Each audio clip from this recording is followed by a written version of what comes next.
Tom Lemon tonight. Our breaking news: Russian troops could be arriving in Ukraine at any moment. That after Vladimir Putin announced that he'll send what he calls peacekeeping forces into two pro-Moscow Ukrainian territories he recognized as independent today. But let's be real here. These are not peacekeepers.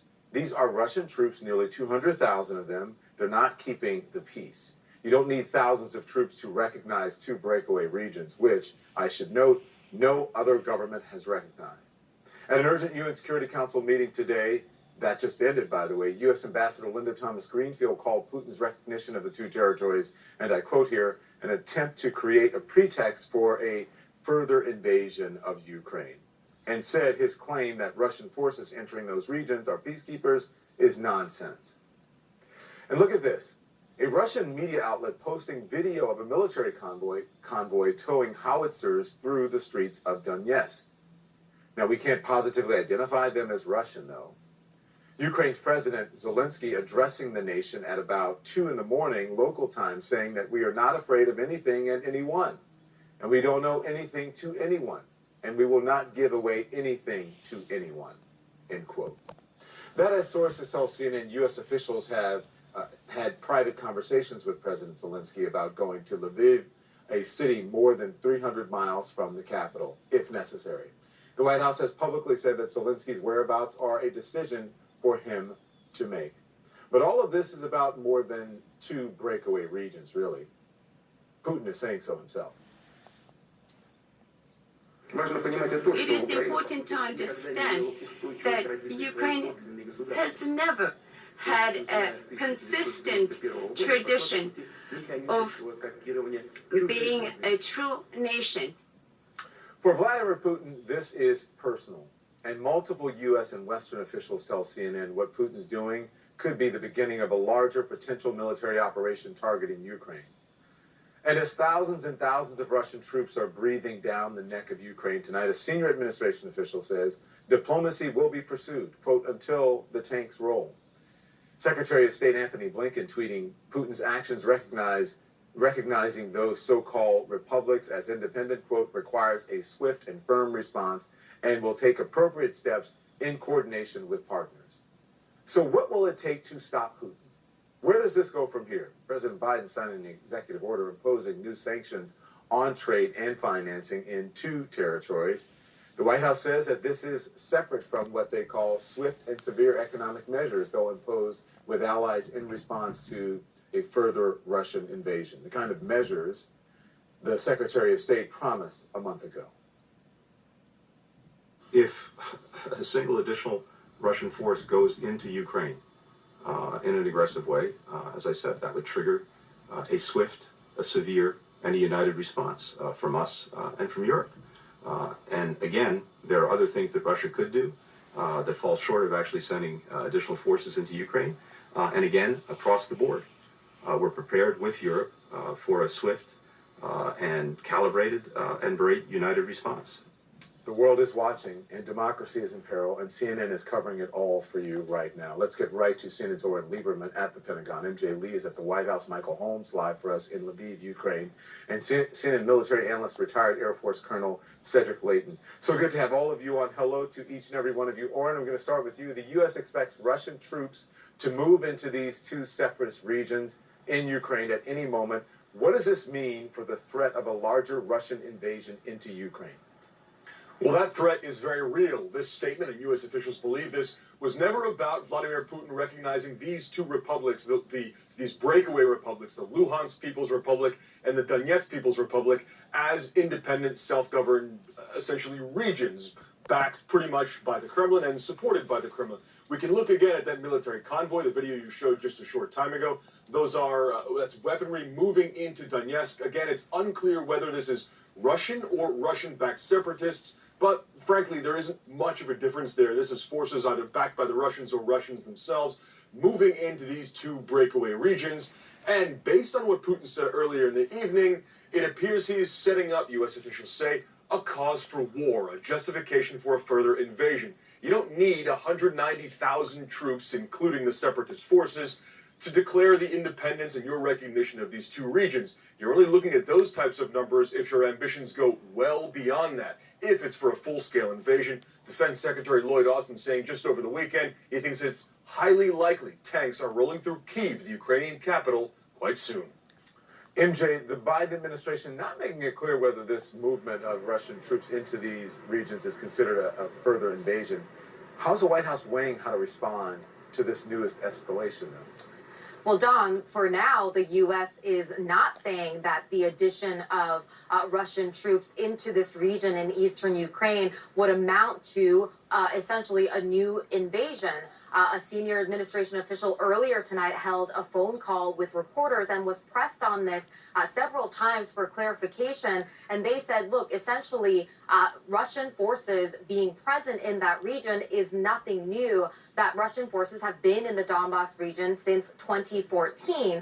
Now, what they said also was that what they're going to do is continue to assess the situation overnight, try to get a better handle on exactly what Russia is going to do, and depending on their actions in the coming hours and days, the U.S. is going to take appropriate measures. But of course, a reminder, too, that earlier today, something that was announced were these sanctions measures against the regions that we are talking about here. Those are, of course, not the same, as you mentioned, as the broader sort of package of sanctions that the U.S. has been talking about. But these are targeted sanctions and sort of the first steps that we have seen President Biden take. This was by way of executive order. But they said there could be more severe sanctions coming soon. Talk to us a little bit more about that.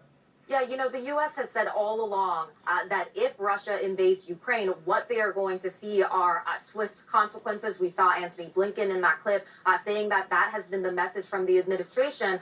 We are talking about a huge, frankly, package of sanctions that would be triggered if Russia were to invade Ukraine. But I think that's why our continuing discussions about sort of this definition of how the U.S. would define an invasion of Ukraine is so important.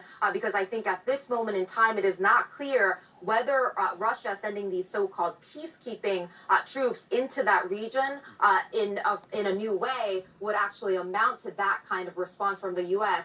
That's not the response we have seen so far, but this administration official did also say that we should be seeing more actions tomorrow.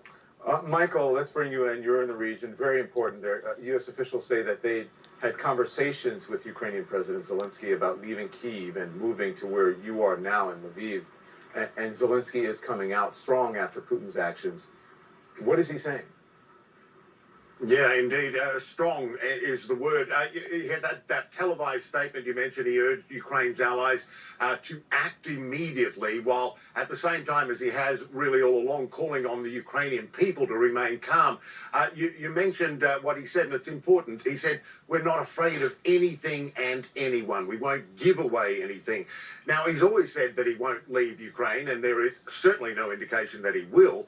He also made that clear at the Munich Security Conference. You remember a couple of days ago, US officials reportedly wanted him not to go, fearing that Russia would claim he'd fled his country. He rejected that. He went to the conference, and as he put it, he was home in time for dinner. He's been firm all along, Don, in saying that Ukraine will not compromise on its territory, but it's difficult to see what his next move might be. I mean, certainly if he acted militarily against these so-called peacekeepers, that would potentially give Russia an opening to go even further on the ground in response. So all very delicately balanced on. Cedric, Putin is calling these forces peacekeepers, but here's the thing. It seems like he's doing everything but calling it what it is. And so I'm wondering, how should the U.S. and allies react against that? Because he's saying, it's peacekeepers, I'm not actually invading. But all indications are that he is actually doing that. He's just not calling it that. That's right, Don. And I think that's one of the biggest problems with this, because we're used to people being relatively direct, maybe not honest, but at least direct about what they're going to be doing. And in his particular case, he obfuscates. Putin is one who is going to cloak everything he says in legalistic language. He's going to look at things in a certain way, and then he will tell you kind of what you want to hear. And it will make it sound reasonable, that he's making a reasonable gesture, only protecting his own kind of people, those kinds of things. But the fact of the matter is, and this is where we always have to peel things back, the fact of the matter is he is actually taking territory that officially, internationally, belongs to Ukraine. And that's where things could get out of hand very quickly. And when people are starting to make decisions such as whether or not to impose sanctions or to do other measures, they have to really take into account what Putin is really doing, not what Putin is saying. But Cedric, what I'm saying is, shouldn't the U.S. and allies, shouldn't we be acting as if he is actually doing it instead of, it seems like we're acting on his pretense that he's not doing it. I mean, the damage is already done. The troops are already being moved in. There is a threat of sanctions. Shouldn't that be coming now? Shouldn't we be doing, meaning the U.S. and U.S. allies, shouldn't we be doing what we would be doing if he were actually calling it an act of aggression or an invasion? I think in part, yes. Again, it depends on how far he's going to go. But we've already seen pictures of, Russian separatist units moving into Donetsk. They're probably about to do the same thing in Luhansk if they already haven't done that. And, it is one of those things where we should, in essence, take some parts of President Zelensky's position, which is, hey, he's doing this stuff, it's time to punish him. And this is where we really need to be quite resolute in that. And to answer your question, that's exactly what we need to do. Michael Holmes, if the U.S. and allies don't act that way, isn't it too late? Is it too late already? Because Putin is already moving everything into place to do what needs to be done. Just, again, calling it something different than what it actually is. Yeah, and I think you're going to find a lot of people in Ukraine thinking that as well. I mean, the argument that Russians have been there all along, that's true. They've been on the ground. They've been advising, and it's not hands-on with what's been going on in the Donbass. But to say that because they've been there, this is somehow not a major change, it just seems ridiculous. I mean, this is a formal stepping over the border, right, if you like. So it's different to Russians just sort of having been under the radar on the ground, helping these separatists fight the Ukrainian government. They have stepped over the border. Right. That is something. Yeah, absolutely. You're right on. And so when do we hear from the White House again, MJ? Have they put a lid on it? Is it not until tomorrow? What's going on? It's likely not going to be until tomorrow. Lid was called earlier this evening. Look, I think one thing that is worth emphasizing here is that the U.S. continues to say, even tonight, that diplomacy is still the preferred method. The senior administration official told reporters just a few hours ago, quote, "We will continue to pursue diplomacy until the tanks roll." But I think it is just so important to emphasize to our audience that we have gotten indication after indication over the past several days that door to diplomacy was closing and closing. And I think, Don, what we are about to learn in the coming hours, perhaps the coming days, is whether that door has completely shut closed. The U.S. is very much hoping that is not the case, but that is what all signs point to. Two things I just want to quickly note in terms of what we might be seeing in this coming week. There was supposed to be a meeting between Secretary of State Antony Blinken and his Russian counterpart, the Russian foreign minister, on Thursday. And then, of course, President Biden himself had agreed in principle to a meeting, a conversation with the Russian president. All of those things are contingent upon Russia not invading Ukraine. So I think it's safe to say that U.S. officials right now think that those meetings, those conversations continuing to move forward, that is probably not likely. Oren, quickly, please, because I've got to get to the break here, but I just want to ask you, the early indications usually come from the Pentagon with situations like this. Is there any indication that this will escalate in any way, or when will we hear from the Pentagon or someone in charge? Well, the Pentagon is certainly watching everything that's happening here. I think the Pentagon is going to defer to the White House and the State Department in terms of saying how this proceeds, because the Pentagon has also made it clear they would prefer to see this play out through diplomacy. But everyone here is well aware that's maybe not how this goes, and that's certainly not how it's looking it will go. U.S. officials here have already given the warning if Russia chooses to go all out. That is, if Vladimir Putin chooses to go all out, it will be horrific, with in the millions of refugees heading west into Europe as Russian forces, air, land, sea, cyber, all bear down on Ukraine, and not just the Ukrainian military, but Ukrainian civilians as well. I see Cedric agreeing with you. Thank you, Oren. Thank you.